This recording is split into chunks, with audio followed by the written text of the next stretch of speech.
Bom, bom dia, pessoal. Bom, meu nome é Paulo, sou preceptor da Residência de Medicina de Emergência. E hoje eu mesmo que vou dar a aula, né? Então não vou ficar só na apresentação, mas sejam bem-vindos aí sempre à residência, à reunião da residência. E, bom, espero que seja de grande valia aí para vocês de hoje. Vou conversar um pouquinho aqui sobre um assunto que eu gosto bastante, que é a questão de volume e tudo mais. É, Sem mais delongas, né? Vamos começar aqui. Tudo mais. Bom, pessoal, tá todo mundo vendo minha tela? Só confirma aqui para mim, para eu poder. Tela boa. Beleza. Beleza, então, pessoal.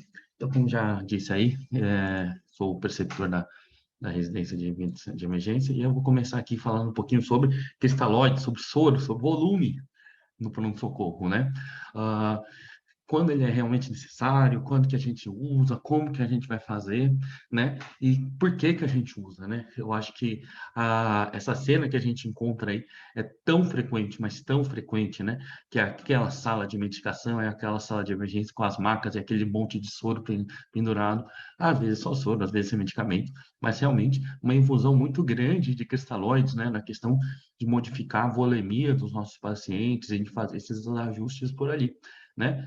Por diversas razões, né? Então, assim, a gente tem muitas razões aí para a gente fazer soro para os nossos pacientes, né? Soro, cristalóide, ringer, que eu vou acabar às vezes usando a palavra soro, mas não necessariamente é o soro fisiológico, né? A gente vai falar aí de todos os cristalóides aí, né? Mas quando a gente olha para um paciente, assim, qual que é os fatores mais relevantes? O que a gente olha para um paciente para a gente chegar e falar, pô, eu quero fazer um volume, quero abrir um volume para ele, quero fazer um fluid challenge, né? Quero fazer um bônus de volume ali para esse paciente.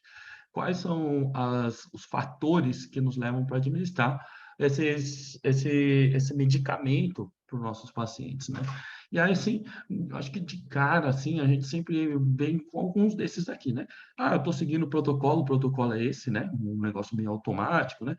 Meu paciente está hipotenso, veio um lactato aumentado, não está urinando muito, né? Você vai lá, checou o balanço, perguntou para ele se ele está fazendo muito xixi, ele chega e fala para você que tem pouco. No trauma, né? Ele caiu, vou abrir um soro para ele e tudo mais. Então, essas aqui são algumas das razões, eu acho que tem várias, mas que sempre ficou aí. Por que que a gente faz? Então, o que aconteceu, né? Primeiro artigo aí que a gente vai trazer aqui para vocês é o artigo que é o Fênix, né? O Fênix Study é uma coorte, né? A coorte é muito boa para a gente coletar informações aí, né? Para a gente levantar hipóteses para outros estudos e tudo mais. E o que que o pessoal do Fênix, né? O Maurizio Cecconi, né? O Maurizio Cecconi falou ali sobre volume, né? Esse artigo aqui de 2015, um pouquinho antigo já, mas que assim que trouxe para a gente uma luz sobre isso. E o que que ele disse, né? Ele disse que basicamente o bolo de volume, né, uma corte gigantesca, multicêntrico, mais de 40 hospitais, milhares de pacientes, tá bom? E eles falaram assim, pô, as principais causas são essas três: hipotensão, oligúria e desmame de droga vasoativa. E pessoal, presta atenção, olha só que coisa incrível. No geral, o que que o Fênix mostra para a gente é a mesma coisa, né? Que essas três coisas aqui, elas demonstram para a gente basicamente o quê? Que quando a gente toma a decisão de fazer um bolo de volume no paciente, é porque ele está em um estado de má perfusão tecidual, né? Quando a gente percebe algum sinal de choque, né? Quando a gente percebe que o paciente está o quê? Mal perfundido, né? Então, má perfusão renal, instabilidade hemodinâmica, ou já até mesmo em uso de droga vasoativa. E a gente faz o volume pensando em tirar o droga, ou usar menos drogas para esse paciente, né? Em tentar melhorar a perfusão tecidual. Então, basicamente, o nosso raciocínio, e é um raciocínio mundial, ele vai na direção de que volume é tratamento do quê? É tratamento de choque, né? Essa é o que o Fênix, o maior estudo que a gente teve por aí para investigar essa parte, né, do Fluid Bolus, que o pessoal gosta de falar por fora aí, né, o Fluid Challenge, é para hipotensão, é para situações de emergência, situações de pacientes mal perfundidos, tá certo, pessoal? Então, se você tinha dúvida em que situação você usava, atualmente a gente usa para essas três coisas ou para uma só, né? Para choque. E isso é interessante para a gente entender. Por quê, pessoal? Porque o bolos de cristalóide, ele entra na questão do tratamento de choque, má perfusão, exatamente junto com essas duas pessoas aqui, né? Que eu acho que são extremamente famosas, principalmente na cardiologia, mas que eu sou um absoluto fã, né? Que é o Otto Frank e o Ernst Starling. Eles falavam o quê? Eles falavam que são os pais aí da fisiologia cardíaca, né? Os grandes símbolos da fisiologia cardíaca, que eles diziam o quê? Que a gente vai fazer um bolo de cristalóide para a gente fazer, através dos mecanismos e compensatórios cardíacos, um aumento do meu volume sistólico, pessoal. E aqui a curva clássica, né? A curva clássica aqui da variação do volume sistólico pela pré-carga, né? Pela volemia do paciente e pela distensão do miocárdio, né? Então, o que, que o Frankenstein falou? Ele falou basicamente aqui aquela questão que a gente sempre conversa, né? Inicialmente, a teoria do Stilling, né? Que quanto mais eu distendo, mais forte eu contraio. E uma vez que eu contraio mais forte, eu vou ter um volume sistólico melhor. Ele chega aqui até um ponto onde ele chega a um ponto ótimo, que é mais retificado, ou seja, um platô, né? Então, a fase de ascensão, a fase de platô, e aqui eu sempre gosto de falar do elástico de cabelo das mulheres, que usam bastante, que elas sabem, né? Que vai dando volta, vai dando volta, vai distendendo, vai distendendo, vai distendendo, e de repente você começa a ter uma queda do teu volume sistólico pela hiperdistensão ventricular, né? Então, o que que a gente está falando aqui, né? Que essa interação aqui, ela é relacionada à distensão. Então, assim, quando a gente está com um paciente em choque, né? O objetivo de fazer o volume é utilizar a curva de Frankenstein para o quê? Para melhorar o volume sistólico. Melhorando o volume sistólico, melhora o meu débito cardíaco, e o débito cardíaco vai acabar ajudando a gente a melhorar a perfusão tecidual. Então, olha só que coisa interessante, pessoal. A maior parte da gente não usa volume ou soro ou qualquer outra coisa assim para tratar choque hipovolêmico. A gente usa para o quê? Para tentar provocar uma resposta compensatória cardíaca para controle do choque e má perfusão. E é para isso que a gente usa principalmente o volume. É para isso que a gente chama isso aí de reanimação volêmica, reanimações e tudo mais, né? Então, fiquem atentos a isso aqui. Por que que eu falo para ficarem atentos a isso? Ah, pessoal, estou vendo aqui que saem umas mensagens, é isso mesmo, tá? Obrigado por já estarem enviando. Eles ficam gravados aí na gravação, mas precisam enviar para a lista de presença, como estou apresentando, acabei não mandando naquela mensagem, mas mandem no chat o nome, CPF barra DRT para a lista de presença, tá certo? Bom, retomando aqui, né? Ah, que a grande questão, se uma vez que a gente faz volume em busca de melhor hemodinâmica, aumento de débito cardíaco, melhora de volume sistólico, então a gente precisa saber avaliar. Então agora a gente já sabe por que que a gente faz volume no pronto-socorro, agora a gente tem que saber por que que a gente faz e como que a gente reavalia esses pacientes em que a gente administra esse volume. Tá certo? A gente não pode ficar sendo superficial em relação a essa parte, por quê? Porque muitas vezes o que o Fênix viu foi que a repetição de bolos de volume e a administração desses cristalóides nos pacientes, ela estava sendo feita muitas vezes de forma empírica, muitas vezes de forma não racional e muito pouco às vezes era avaliado da maneira correta. E qual é a maneira correta, pessoal? A maneira correta, obviamente, se eu estou usando para melhorar o volume sistólico, é avaliar pela melhora do volume sistólico, não é verdade? Então, quais são as maneiras principais que a gente vai ter hoje, né? Então, aqui a gente tem o VTI, né? A integral velocidade-tempo, quando a gente coloca ele na via de saída do VE, para a gente avaliar o volume sistólico pelo POCUS ou pelo ecocardiograma, as manobras de passive leg raise e os monitores não invasivos de débito cardíaco, ou seja, vamos avaliar se nosso soro fez efeito diretamente ali, né? Existem outras maneiras? Existem, tá bom? Impedância torácica, né? Hoje a gente fala não só o VTI também da via de saída do VE, mas o VTI também das carótidas. Então, temos algumas outras maneiras para reavaliar o nosso paciente. E a gente precisa reavaliar principalmente em questão de resposta com aumento de volume sistólico e perfusão, tá certo? Então, aqui, a gente tirei uma fotinho aqui, né? Uma fotinho, aqui, essa aqui é uma fotinho tirada da internet, mas que a gente tem presente, por exemplo, na UTI. A gente não tem tanto na sala de emergência, mas na UTI a gente tem isso aqui, né? Que seria o quê? Um monitor, né? Um monitor que avalia débito cardíaco. E olha essa curvinha aqui, pessoal, com um pontinho. Essa curvinha com um pontinho é exatamente a curva dos nossos queridos Otto Frank e Ernst Starling.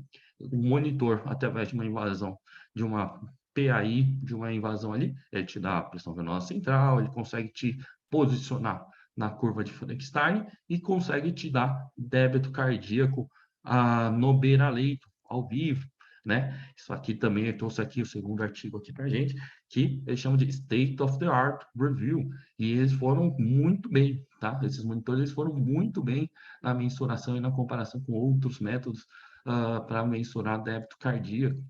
A outra coisa, esse aqui foi até do meu próprio arquivo, né? É colocar aqui, né? O alinhamento do Doppler aqui na via de saída do VE, fazendo essa curvinha aqui, ó. Essa curvinha aqui, que é basicamente a curva de fluxo da saída do coração. Ou seja, é literalmente o fluxo, e aqui o próprio aparelho, quando você circula, ele te dá o volume sistólico do paciente, né? Ele vai te dar o volume sistólico. O primeiro, eu já falo para vocês, né? A gente consegue talvez estar mais habituado, porque a gente tem essa presença desse monitor no Einstein, mas é pouco disponível ainda, mas eu acho que vai chegar um momento onde eles vão ser um pouco mais presentes, né? Então, aqui no futuro vai começar a chegar, e um pouco avaliado, pouco disponível. Esse aqui, bem mais disponível hoje em dia, né? Somente com os aparelhos point of care, principalmente, né? Aqui no nosso serviço a gente tem o Sonosite, né?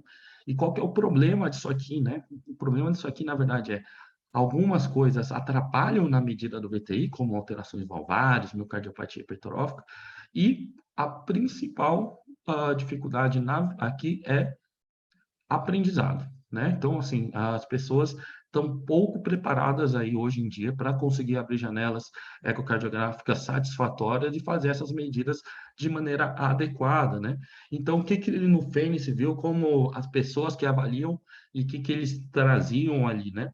Que cerca de 2% de milhares de pessoas de 40 grandes centros, apenas 2% das pessoas tiveram monitorização de resposta do volume pós-VTI, né? Então, baixíssimo ainda, hein, pessoal? Então, baixíssimo. Então, esse é um treinamento que a gente vai precisar fazer para a gente poder utilizá-lo mais na nossa prática, mas é extremamente importante. Por quê? Porque eles já viram que a variação do VTI ele tem boa correlação com o que o pessoal chama de resposta a volume, né? E que, na verdade, a resposta a volume é o quê? Novamente, obedecendo às regras de Frankenstein, o aumento do nosso volume sistólico, né? A gente conseguindo se localizar dentro daquela curva ali, dentro daquele processo, para a gente saber quanto que o nosso volume, o quanto que a nossa conduta e administração do soro ajudou nosso paciente ou não, né? E aqui é o outro estudinho aí que a gente trouxe aí, que ele foi lá. E aqui vamos falar um pouco do passive leg raise, né? Que na verdade, inicialmente, a limitação aqui é qual? Tá certo que muitos deles vão estar, mas muito do estudo que ele foi inicialmente feito em pacientes que tinham PAI, com alteração da curva de pressão, associada ao quê? em pacientes já em ventilação mecânica e entubado, né? Então, são pacientes que já estariam bem graves para você ali na sala de emergência e que você vai estar já bem invadido já, né? Então, nem sempre é a nossa situação do PS, né? Às vezes o cara não está tão invadido, mas eles viram que você não precisa necessariamente ter a PAI. Se você usar os monitores ou se você usar o VTI, você pode associar os outros métodos e avaliar a responsividade a volume desses pacientes aqui, né? Através do Passive Leg Raising no beira-leito. Então, vocês podem perguntar, e para o paciente não entubado, dá certo? Bom, tem estudos indo nessa direção e fisiologicamente sim. Qual que é a vantagem de fazer o passive leg raise? Você também não dá uma sobrecarga suprafisiológica, né? Então é um volume que o paciente já está com ele. Então isso aí também ajuda bastante ali para a gente fazer essas avaliações de resposta, né? Você não precisa encharcar o paciente, colocar coisas de fora para você fazer um teste, basicamente. Você consegue fazer um teste sem precisar administrar a mais, certo? Então, aqui, trazendo aqui o estudo do Fábio Cavallaro, né? O estudo do Fábio Cavallaro, que foi uma meta-análise grande sobre vários estudos que fizeram o Passive Leg Raise, que eles viram, sim, a questão da responsabilidade a volume, tá certo, pessoal? E agora, eu sei, né? A gente vai seguindo aqui, por quê? Porque eu sei que agora pinta uma dúvida, né? E a dúvida é a dúvida que todos os meus residentes devem ter e devem estar coçando suas cabeças, que é o quê, pessoal? A dúvida grande é, Paulo, e a pressão arterial? Né? A pressão arterial. E por que que a gente vai falar um pouquinho de pressão arterial aqui com vocês? Né? Porque, de fato, pessoal, de fato, é o que a gente usa mais, né? É o que as pessoas ficam utilizando mais para avaliar a sua resposta a volume.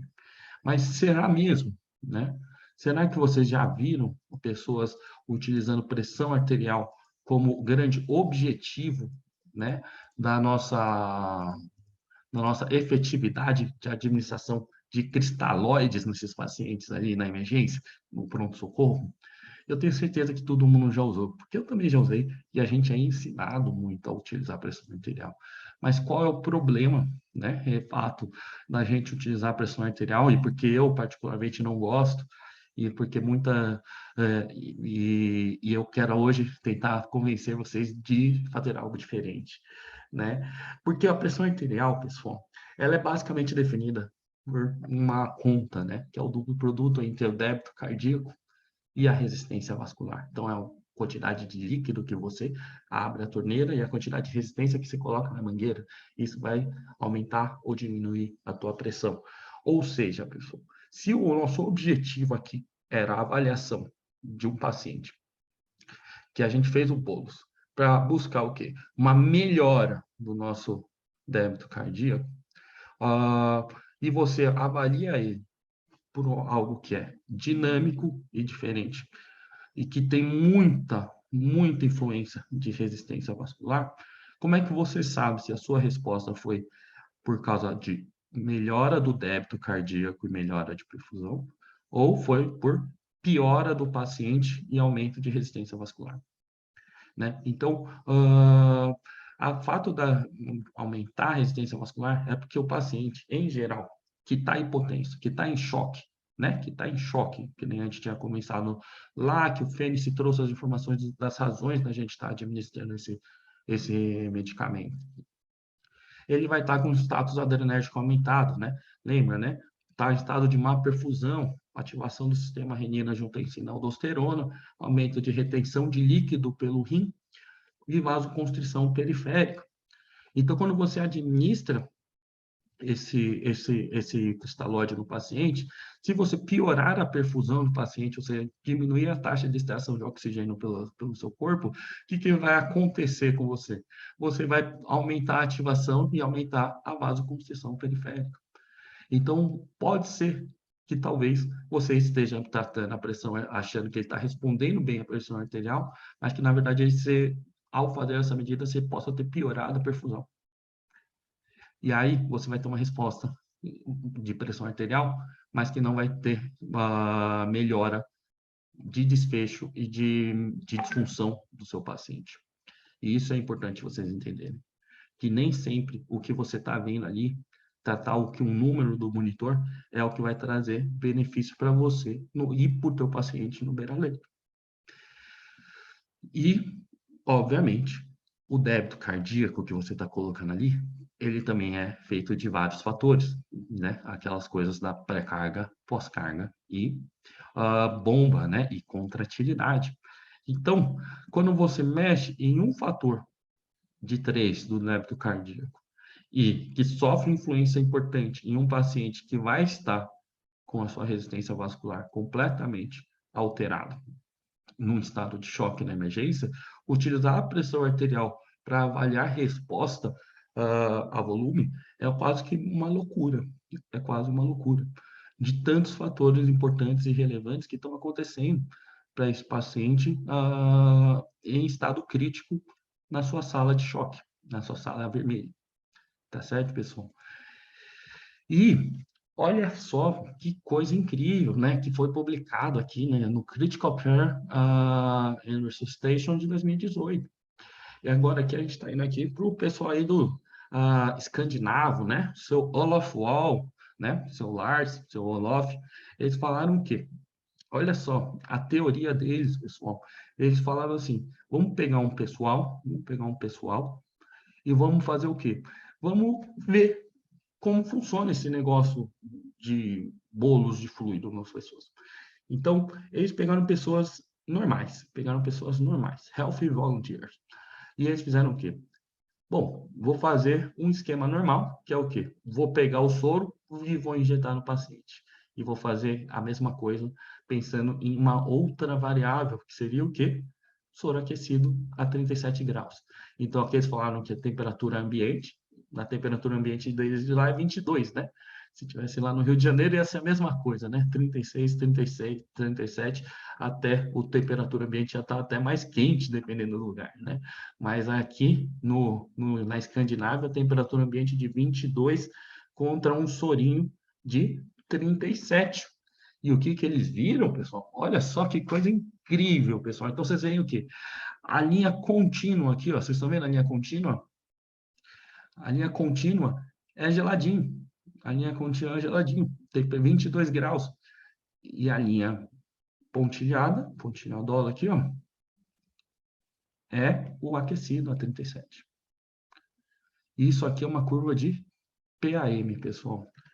E agora eu pergunto para vocês, né? A maior parte da gente não está trabalhando no talo, lá no platô do Frankenstein, tá bom, pessoal? Por quê? Porque a gente tem muito espaço de reserva. Tem o coração normal, normalmente a gente vai suportar de estender mais. Então, a maior parte das pessoas que vão estar por aqui, então não estariam lá, né? Na teoria, todas elas iam ter um incremento do seu volume sistólico com a otimização de sua pré-carga. E agora eu falo aqui para vocês, se fosse uma questão de volume, e o mesmo volume foi dado para os dois grupos, por que a gente tem essa alteração em relação à temperatura? Será que o volume aquecido é menos volume? 500 ml quente é menos que 500 ml frio? Né? Então, pessoal, parece que o incremento da pressão arterial média, num ponto de vista fisiológico, após você fazer um bolos de volume, ele está muito mais associado ao quê? A você injetar algo frio dentro das veias das pessoas e essa baixa temperatura provocar uma vasoconstrição periférica. Ou seja, parece que a resposta a volume não é tão verdadeira assim. Não incrementa nosso débito cardíaco e tudo mais. Mas olha só, eu sei que tem gente esperta por aqui. E aí vocês estão falando, Paulo, você acabou de falar toda uma introdução falando para a gente não usar pressão. Para a gente não usar pressão. E agora aqui você está querendo desbancar o soro usando pressão. E eu concordo com vocês. Eu concordo com vocês. E o pessoal da Escandinávia também concorda comigo. Tanto é que eles não fizeram somente a medida da PAM. Eles mediram a systolic blood pressure, diastolic blood pressure e também o quê? O índex cardíaco.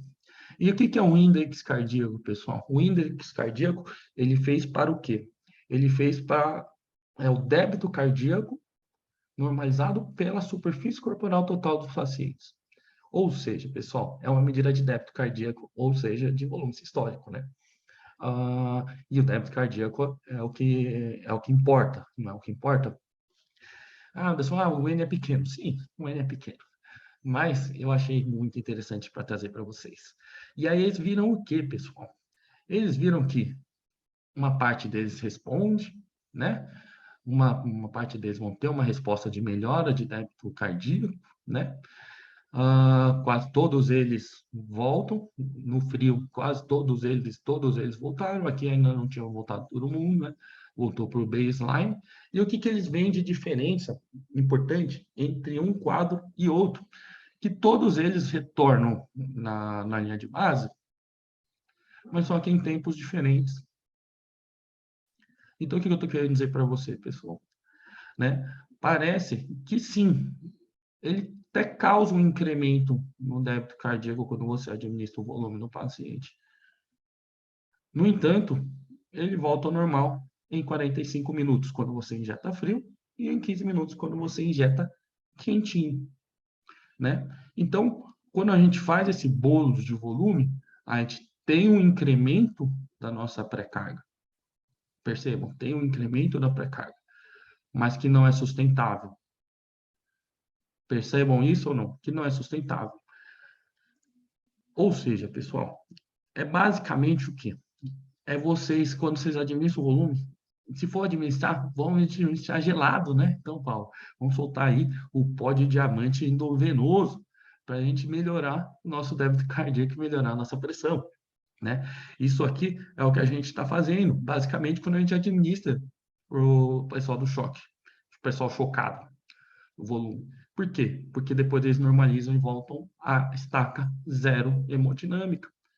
Então, se você trata ou pratica uma medicina que vai cuidar do teu paciente somente por 45 minutos das 24 horas do dia, o que você vai fazer com as outras 23 horas e 15 minutos do paciente? Né? Se é um tratamento que a gente faz e que não se sustenta, ou seja, até mesmo que a gente chama de resposta a volume, não é uma resposta de fato em pessoas saudáveis aqui. Então, o que a gente está fazendo é algo que não tem um efeito benéfico para o nosso paciente. E esse é o grande ponto aqui, quando a gente discute soro, é o quê? A gente coloca o quê? Coloquei baixa replicabilidade, que é o quê? A gente não consegue replicar essas medidas com a mesma efetividade. Porque se a resposta ao volume fosse real e eterna, toda vez que a pressão caísse, eu dava mais volume e ele melhorava. E aí eu dava mais volume e ele melhorava. Mas o que a gente percebe é, cada vez mais que a gente vai fazendo isso, a gente não tem resposta.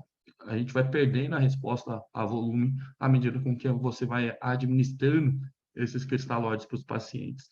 Isso a gente consegue ver principalmente na sepse, que é, mas é um problema de rede de distribuição. Pessoal, no slide anterior, eu mostrei para você de pessoas saudáveis. Será que a gente só redistribui o nosso líquido quando a gente só perde para o terceiro espaço quando a gente está séptico? Isso é uma mentira, porque esse paciente não está séptico. E aconteceu o quê com a pré-carga do paciente para ele voltar ao normal? O que aconteceu, na verdade, foi você administrou o volume, ele entrou na veia, aumentou e distendeu o ventrículo esquerdo, melhorou a curva de Frankenstein, e esse líquido que você administrou, ele foi para o terceiro espaço também, né? Os estudos veem o quê? Que essa redistribuição do líquido, cerca de 70% do líquido que você administra para os seus pacientes saudáveis, em 2 horas ele já está no terceiro espaço. Em pacientes sépticos que estão vasoplégicos e que têm aumento de permeabilidade devido à questão inflamatória, esse tempo ele cai para 30 minutos.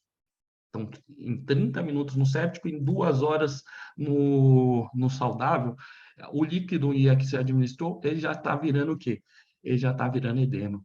Ele já está indo para o terceiro espaço e virando edema. E esse edema, pessoal, ele não melhora a perfusão tecidual. E isso reflete no quê? Reflete na ineficiência do volume em alterar a mortalidade, em melhora de mortalidade e em melhorar o tempo de internação. Então, todos os estudos que a gente vai vendo em relação a benefícios do bolo de fluido ou benefícios e tudo mais, a gente não encontra melhoras em relação à administração do Fluid Challenge, né? Do Fluid Challenge, né? De 500 ml, 1 litro de volume em um curto período de tempo, né? E é importante, lá que eu escrevi aqui, né? A PAM menos a PVC. Lembrar o quê?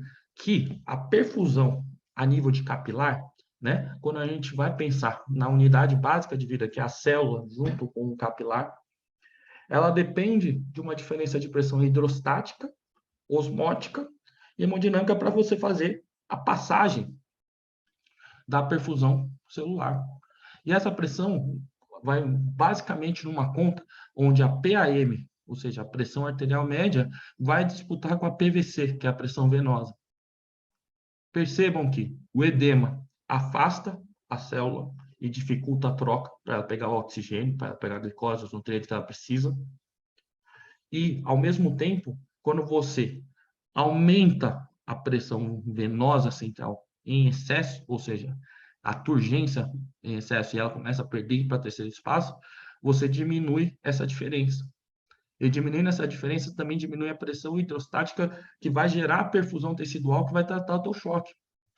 Então, quando você faz volume, você dificulta suas células a sobreviver.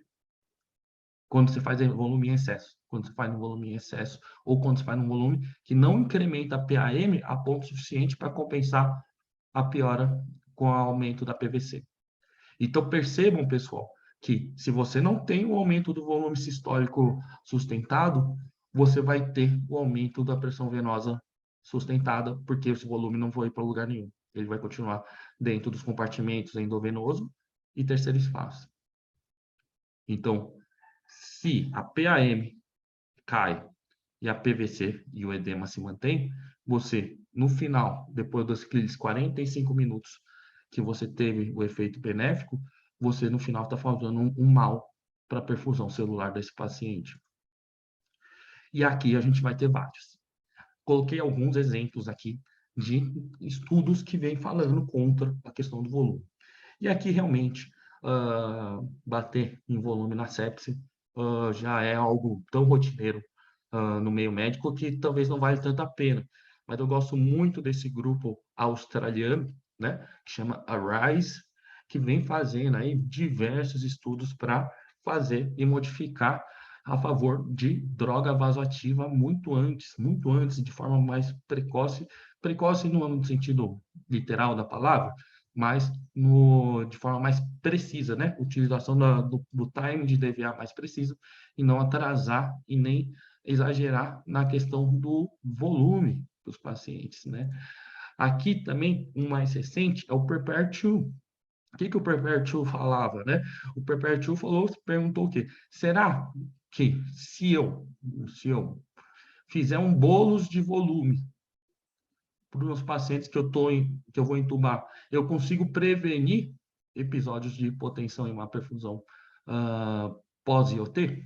Esse é o estudo do pessoal aqui, o Prepare2. E eles viram o quê? Eles viram que não teve efeito nenhum em relação à hemodinâmica. Principalmente por quê? Porque, às vezes, né, o efeito do frio, né, o efeito de jogar gelo nas veias das pessoas, tenha passado quando ele estava lá pré-oxigenando, quando ele estava fazendo todas as coisas, ele pode ter tido um ganho lá, mas depois ele perdeu, né? Porque depois que aqueceu, ficou em temperatura ambiente, temperatura ambiente não, desculpa, o paciente não vai ficar em temperatura ambiente, né? Mas uma vez que o nosso soro que a gente infundiu termina de ser infundido e ele entra na temperatura do paciente, ele não vai ter mais efeito nenhum hemodinâmico. E se ele não vai ter efeito hemodinâmico nenhum, esse trial aqui, ele vem e traz essa informação também, que não ajudou a prevenir hipotensão e nem complicação, colapso hemodinâmico, né? após a intubação orotraqueal. Aqui é outro também. Isso aqui acho que saiu agora em setembro de 2022, o Waterfall, né? Que eles vêm falando que, pô, pancreatite, Paulo, pancreatite, será que volume na pancreatite não funciona? Pô, né? Todo mundo dá um monte de volume para pancreatite. Será que pancreatite não funciona? E a grande verdade, pessoal, que aqui é um estudo que eles falaram que vamos comparar o agressivo, e o agressivo dele foi 8 litros em 72 horas, em 3 dias. Eu já, particularmente, já vi PS tratar pancreatite, já vi gente tratar pancreatite com 8 litros quase que em um dia só, né? Eu já vi muito lá.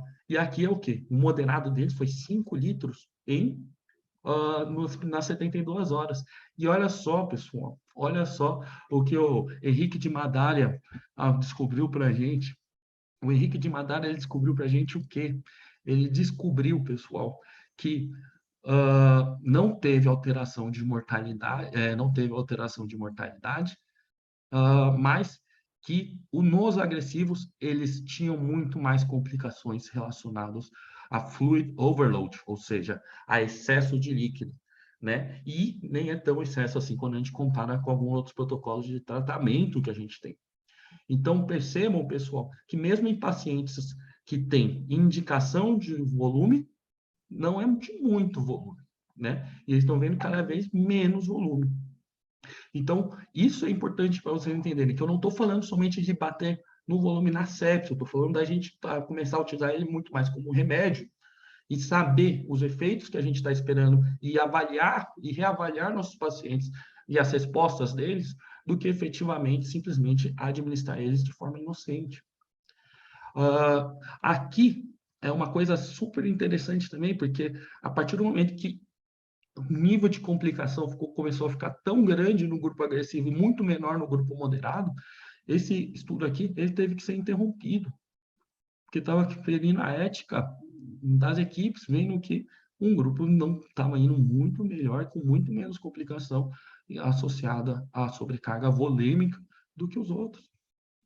Então percebam, pessoal, que o sorinho ele não é de todo inocente. Então, prosseguindo aqui, né, dentro dos protocolos, eles já vêm se adaptando. Acho que o único que não se adapta nunca é o sepsis, né? Mas tirando o sepsis, né, o ATLS, ele já vem falando que cada vez doses menores de volume, né? Ele já vem com essa teoria, né? E que eles já viram que mais de 1,5 litro de volume na entrada ali está associado a maior mortalidade. E olha só, por que ele está associado a maior mortalidade? Porque ele está associado a piora de choque, piora hemodinâmica, piora de taxa de extração de oxigênio. Ele está associado a má perfusão. Você faz muito volume, ele redistribui, o efeito é fugaz, e aí ele volta edemaciado e com maior dificuldade de perfusão celular. Além disso, né, tem a questão da hemodiluição. Se você hemodilui o teu paciente, você diminui a capacidade, né, a queda do HB por hemodiluição, você diminui a capacidade desse corpo carregar o oxigênio. E percebam, pessoal, que você pode até ter um aumento, sei lá, se você fizer 1 litro de volume, você vai ter um aumento, sei lá, de 15% de volemia ali, tudo mais. E esse aumento de volemia vai melhorar o teu débito cardíaco por causa que o pessoal provavelmente vai ter reserva em relação a isso. Mas simplesmente fazer circular mais forte uma água ou algo mais diluído não vai ajudar você. Você precisa ter quem vai carregar o oxigênio. Então, não é só tratar a pressão. Talvez é tratar a pressão e tratar a maneira como que você carrega o oxigênio, né? Esse que é o sentido básico do choque. E quando a gente pensa nesse sentido básico do choque, a gente vai pensando cada vez mais o quê? Em mais monitorização, reavaliação e em quantidades menores. Queimados, né? Em queimados, hoje ainda a gente usa muito, né, a regra de Baxter ou a regra de Parkland, que vão ter grandes quantidades de volume, principalmente naqueles pacientes com uma superfície corpórea total queimado acima de 20%, né, de segundo ou terceiro grau. Mas, no entanto, a maior parte hoje que eles vêm de orientação tanto do ATLS quanto da questão de queimado, eles falam muito mais sobre fazer menos bolos, ou pelo menos assim, fazer somente o bolos inicial, e depois manter a monitorização, utilizando principalmente o que aqui no queimado? Diurese. Então, a partir do momento que ele começa a urinar, a gente vai lá. Ou seja, a diurese é marcador de perfusão tecidual. Então, eu só vou dar o quê? Eu só vou dar o volume necessário para o meu paciente, o suficiente para mantê-lo bem perfundido. Olha que coisa linda. Eu não vou fazer coisas a mais, porque eu sei que toda vez que eu começar a exagerar no volume, eu diminuo a perfusão. Eu vou diminuir a perfusão. Então, eu vou ter que monitorizar esses pacientes de uma maneira diferente. Então, aqui no queimado, eles usam muito diurese. A gente, na emergência, provavelmente vamos indo para VTI, monitores de débito cardíaco e avaliações como passive leg raise e curvas de PAI e curvas de pressão arterial. Então, quando a gente vai olhar em todo mundo que fala sobre fazer bolos de volume, e nisso eu vou bater um pouquinho de novo aqui no sepsis, mas a gente fala muito do bolo de volume, a gente vai ver que o nível de evidência deles é baixo. Mesmo no ILAS ou no sepsis, se eu não me engano, é 3A. São níveis de evidência muito baixos que vão trazer benefício, e a sobrecarga de volume, em quase todos os lugares, está relacionada a maior número de complicações. Por quê? Por causa da redistribuição desse líquido para o terceiro espaço em pessoas saudáveis acontece, e em pessoas doentes acontece ainda mais, e de forma mais rápida, e de forma mais grave.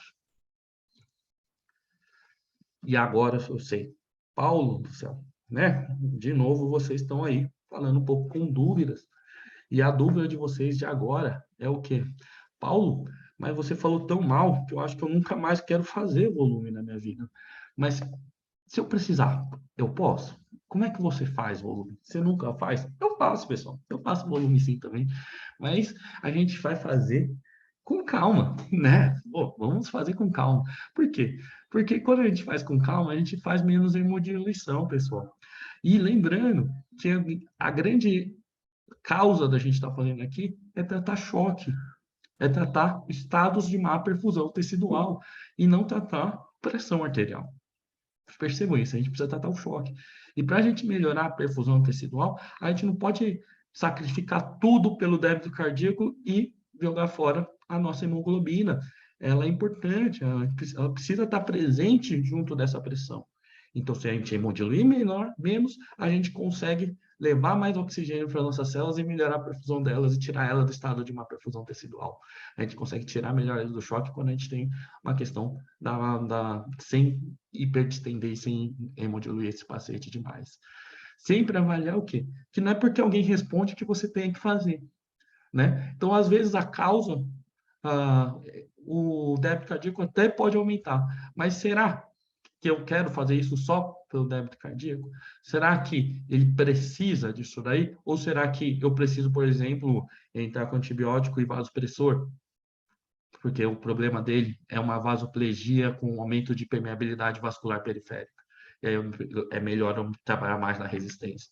Será que, porque meu coração ele tem uma resposta no IC, eu vou fazer um pouquinho de volume porque ele melhorou um pouco o débito cardíaco?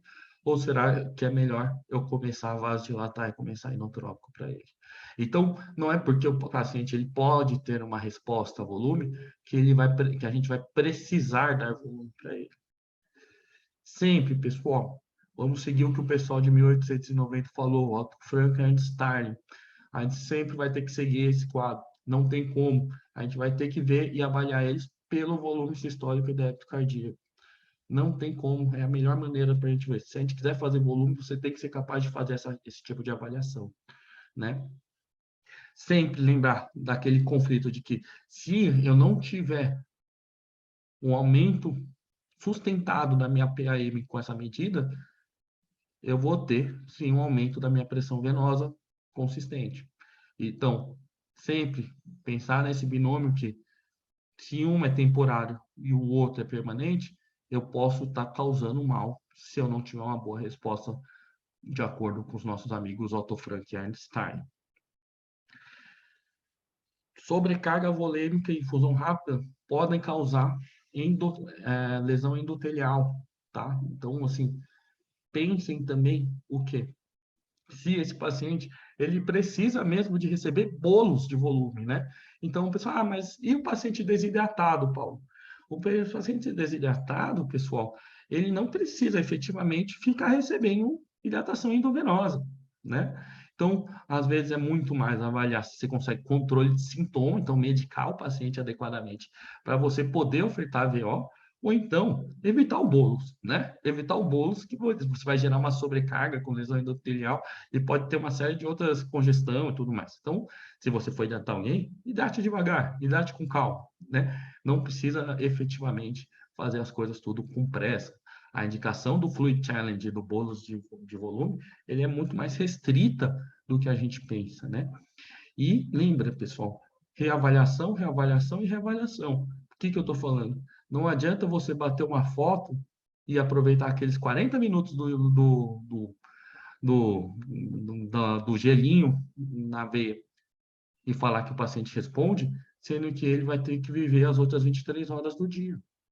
Então, avalia ele no momento do bolo e avalie ele, reavalie ele pós, pós realização do cristalóide, pós expansão volêmica.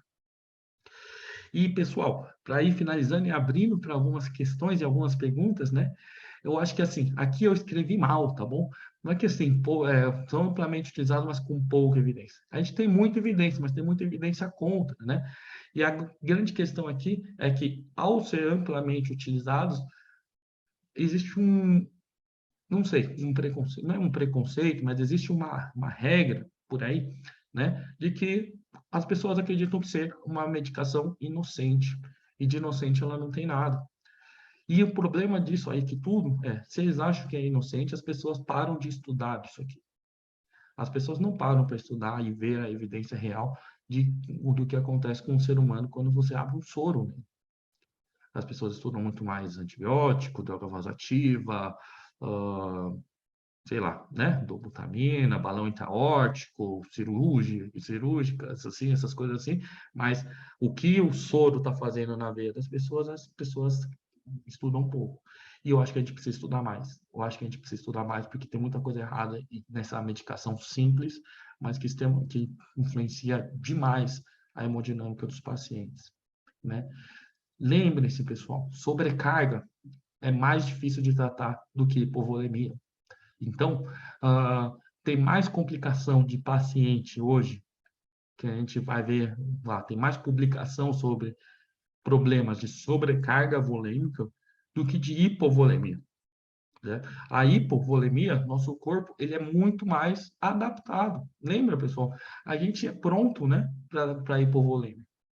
Então, assim, a gente tem o nosso sistema renina-angiotensina-aldosterona, a gente tem a absorção da água líquida lá. Então, a gente lida muito melhor com hipovolemia do que quando a gente está inchadão.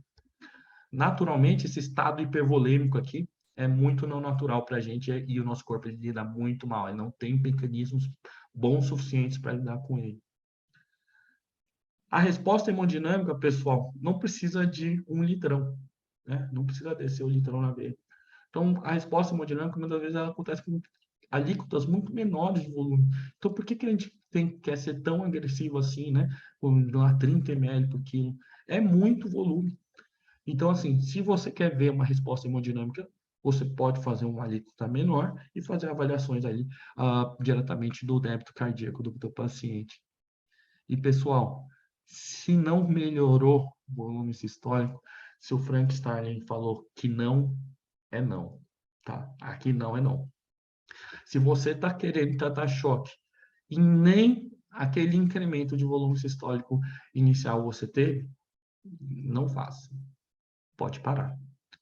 E, lógico, puxando a sardinha para um tema que eu gosto muito, o POCUS continua sendo um grandíssimo aliado nessa monitorização no beira-leito desses pacientes graves. Pessoal, era isso que eu queria falar um pouquinho sobre o volume. Acho que deu muito pertinho aqui do tempo que a gente queria. Vou ver aqui, tem algumas perguntas no chat. Não, alguém mandou alguma coisa? Não, ninguém mandou nada.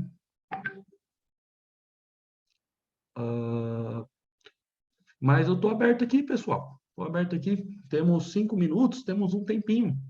Alguém quer fazer uma pergunta? Alguém quer falar alguma coisa? Eu estou vendo aqui uns agradecimentos e eu agradeço a oportunidade de poder conversar com vocês também. Opa, temos umas mãozinhas aqui. Mauro, e aí, Mauro? Boa tarde, Aita. Boa tarde a todos.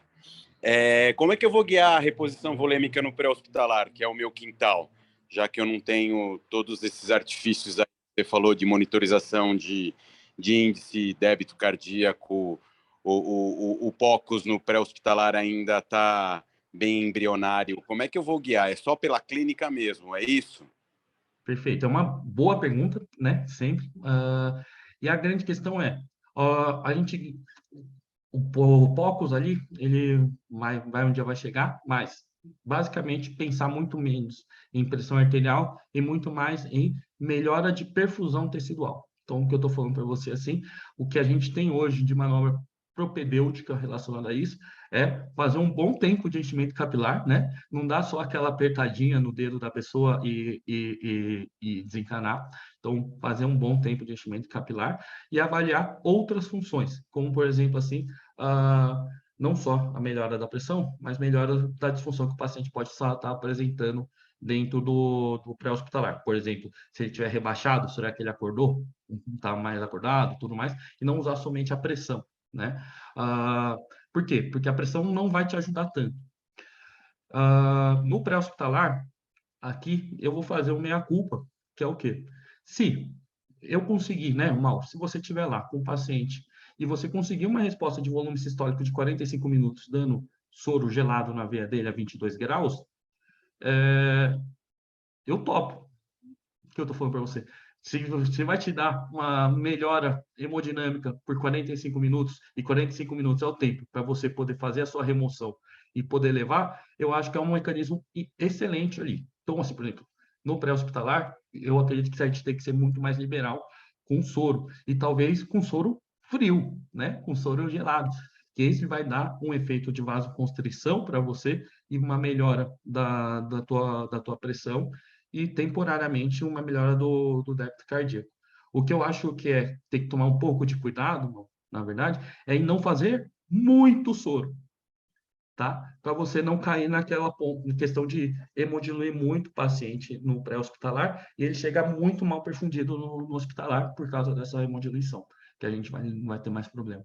Então, com certeza, eu acho que no pré-hospitalar a gente vai ter que usar mais soro, que a gente tem menos droga valativa e menos recurso, e se for usar hoje, usaria soro frio mesmo, né? Soro frio que tem um efeito melhor e mais duradouro para a gente poder transportar o paciente com segurança. Só cuidado com os exageros de volume. Bruno, quer falar? E aí, Paulão, parabéns pela aula aí, excelente. Eu queria complementar, falando um pouco, fazendo o papel do advogado do diabo aí, falando de quando você deve fazer, né? É porque às vezes a gente fica apegado nos dogmas, e o dogma inicial era 1 litrão de soro a cada 6 horas, aí você chega lá e o paciente está uma pipa. Eu peguei esse período na minha formação e até pouco tempo depois de formado, você dava uma volta em qualquer PS aí, você via um monte de paciente encharcadaço. E, e eu peguei uma transição depois, alguns anos depois, agora, já como emergencista formado, eu pego alguns casos em que eu vejo uma indicação clara de expansão volêmica, em que está, assim, o paciente está com 30 de nora, 12 de vaso, e então eu acho que nem muito lá, nem muito cá, a gente tem que aprender a avaliar, né? Então, quer dizer, quanto que o paciente que está ali na minha sala de emergência há 3 dias, o quanto que ele precisa de líquido por dia, né? Está entubado, não tá recebendo nenhum tipo de líquido por sonda, ou seja, a gente que está aqui de boa, trabalhando, vivendo, né? A gente precisa aí de quanto para sobreviver, né? E o cara que está todo fodido com febre, taquipneico, né? Então tudo isso leva a uma perda de líquido e a gente está dando nora. né? Em vez de dar o mínimo que ele precisa para manter a própria volemia. Então, acho que é uma avaliação complexa na hora da gente fazer a medicação soro fisiológico ou a medicação Ringer-Lactato. E lembrar, né, que existem condições clássicas em que a gente precisa fazer isso de uma forma agressiva, do tipo cetoacidose diabética, estado hiperosmolar, né? E a gente entender também o processo pelo qual a gente está indicando aquele soro. Então, não é chegar um paciente ali, puta, eu acho que a mucosa dele tá meio seca, mas é um paciente que é um infarto, né? Então, assim, pode ser que a mucosa da boca dele esteja seca porque ele está nervoso e hiperventilando e a boca ficou seca, né? Então, a gente tem que entender por que que a gente está dando um soro e não simplesmente olhar coisas desconexas e falar, não, ele precisa de ser hidratado agora. Eu acho que o que você falou sobre a reposição agressiva, acho que a gente tem que muito aprender também com a pediatria, né? Que eles têm aqueles, na diarreia, aqueles planos de reposição do paciente A, B e C, né? Então, a gente não tem isso no adulto, né? De pegar e fazer uma reposição com soro por via oral ali, ou gastróclise. Acho que é bem interessante essa abordagem dos pediatras, que são muito mais econômicos no quesito fazer coisas endovenosas, até porque é sempre um grande estresse fazer coisas endovenosas em crianças, mas é, é uma lição, né? A gente exagera geralmente mesmo, né? Fazendo soro. Uhum. Então, é isso, né? A gente é uma avaliação complexa. Existem indicações, eu preciso entender porque que eu estou indicando essa reposição. E não ficar também no outro polo. Eu peguei recentemente casos em que o paciente estava entubado com uma dose altíssima de nora e no talo com vaso, e fazia 3 dias que ele tinha recebido inicialmente ele estava séptico, recebido inicialmente um bolos de expansão volêmica e passou mais 2 dias sem receber nada de aporte hídrico, né? Então, não vamos ir para o outro polo de não fazer nada nunca, porque agora a moda é começar o vasopressor precoce, né? A gente tem que avaliar cuidadosamente cada caso. Eu concordo plenamente aí, Bruno. Eu acho que, inclusive, aqui, talvez não dei tanta ênfase, mas eu acho que é mais essa parte aqui de baixo aqui, pessoal, manter o tratamento se resposta sustentada, né? Então, o que o Bruno falou muito bem aí é o quê? Pô, esse paciente que ele está de fato hipovolêmico e está precisando ali, por desidratação, por perda de água livre, se você otimizar a oferta hídrica para ele, a resposta dele vai ser sustentada, pessoal. A resposta dele vai se sustentar, isso vai acontecer, tá? Mas lembrar o quê? Que a resposta sustentada não é que nem, assim, aleatório, né? Então, assim, a questão de como a gente avalia os pacientes, que eu acho que é um grande ponto essencial. E eu, que não falei, né? Cetoacidose diabética, que nem for, cetoacidose diabética, essas coisas assim, com certeza, né? Vai precisar de soro e isso não, a gente não está reinventando a roda, não. Mais alguém, pessoal? Eu acho que, bom, estamos completando 1 horinha certinho e vou parar a gravação.